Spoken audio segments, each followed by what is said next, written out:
हमारे धर्म ग्रंथों के अनुसार सर्प जो है उसके जीभ दो क्यों हुए, इस पे आज थोड़ी चर्चा करते हैं।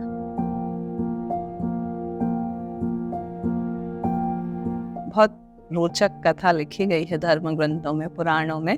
अगर आप पढ़ेंगे तो जरूर आपको पुराण में ये चीज मिलेगा। कश्यप मुनि को तो सभी लोग जानते हैं। तो कश्यप मुनि की दो पत्नियां थी, एक का नाम था कद्रु और एक का नाम था विनिता। ये दोनों आपस में एक बार चर्चा करते करते बहस पे आ गई कि सूर्य देव का जो घोड़ा है वो घोड़ा किस रंग का है। दोनों बहुत बहस करने लगे, किस रंग का है, किस वर्ण का है। फिर विनिता जो है वो कहती है कि अगर ये घोड़ा सफेद रंग का है तो आप मेरी दासी बनेंगी, और अगर घोड़ा काले रंग का है, आप कह रही हैं काला रंग है, तो मैं आपकी दासी बन जाऊंगी। इस तरह दोनों में बात हुई। तो बोले कि ठीक है, कल जा करके अब हम सूर्य देव का घोड़ा देखते हैं। ऐसा करके दोनों आपस में इस तरह बातें करके रात्रि विश्राम के लिए चले गए। अब कद्रू जो है वो थोड़ी सी चालाक थी। उन्होंने बहुत सारे सर्पों को पाल के रखा हुआ था। बहुत सारे काले सर्प थे उनके पास। उनको वो पुत्रों की तरह, बेटों की तरह रखा करती थी। रात्रि में उन्हें आज्ञा देती है कि तुम सब जा करके उस सूर्य के घोड़े से लिपट जाना, और पूरा सूर्य का वो जो घोड़ा है वो काले रंग का दिखाई देना चाहिए। तो उनके कुछ पुत्र जो हैं, जो सर्प थे, वो कुछ उनका कहना माने, कुछ ने कहना नहीं माना। तो जिन्होंने कहना नहीं माना उनके साथ उन्होंने क्या किया, उनको श्राप दे दिया कि जब जन्मेजय यज्ञ करेंगे उस सर्प यज्ञ में तुम्हारी आहुति दी जाएगी। और ऐसा वासुकी नाग के उसमें हुआ भी है। इस पर हम अगली वीडियो में चर्चा करेंगे। अब कुछ सर्प जाकर के पूरा उस घोड़े पर सूर्यदेव के लग गए, पूरी तरह से ढक लिया। पूरे काले सर्प थे तो घोड़ा काले रंग का दिखने लगा। अब दोनों सुबह उठी और दोनों के बीच में फिर बातें हुई। दोनों देखने के लिए घोड़े को निकल गई। जा करके देखती हैं तो घोड़े जो है वो काले रंग के दिखाई देने लगे।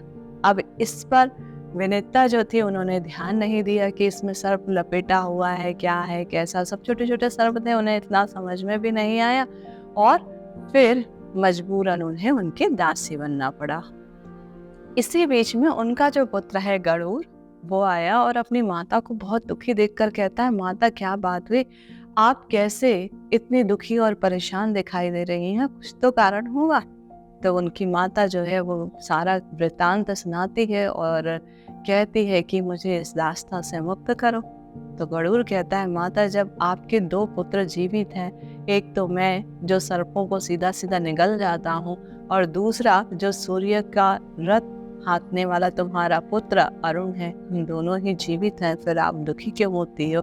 चलो बात करते हैं करके दोनों माँ बेटा जो है कद्रू के पास जाते हैं और उससे कहते हैं कि मेरी माँ को श्राप से मुक्त करने के लिए, अपनी दास्ता से मुक्त करने के लिए आप बताइए, कुछ तो समाधान होगा। तो कद्रू कहती है कि मुझे इंद्रलोक से अमृत का पात्र ला करके दो, तो तुम्हारी माँ मेरी दास्ता से मुक्त हो जाएगी। अब गरुड़ जो है इंद्रलोक जाते हैं। इंद्रलोक में जाकर के युद्ध करते हैं। युद्ध करने के बाद में उस अमृत कलश को ला करके कद्रू को देते हैं, और उसको देने के बाद में अपनी माता को मुक्त करते हैं। उस अमृत कलश की सुरक्षा जो है उनके बेटे करने लगे। कौन से बेटे? वही सर्प जो घोड़े पर लिपटे हुए थे, वही करने लगे। एक दिन ऐसा हुआ कि वो सारे सर्प स्नान करने को गए। इंद्रदेव आए और उस अमृत कलश को चुरा करके ले गए।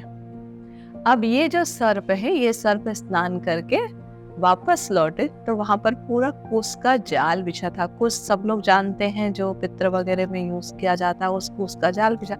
ये जो सर्प है वो उसको चाटने लगे।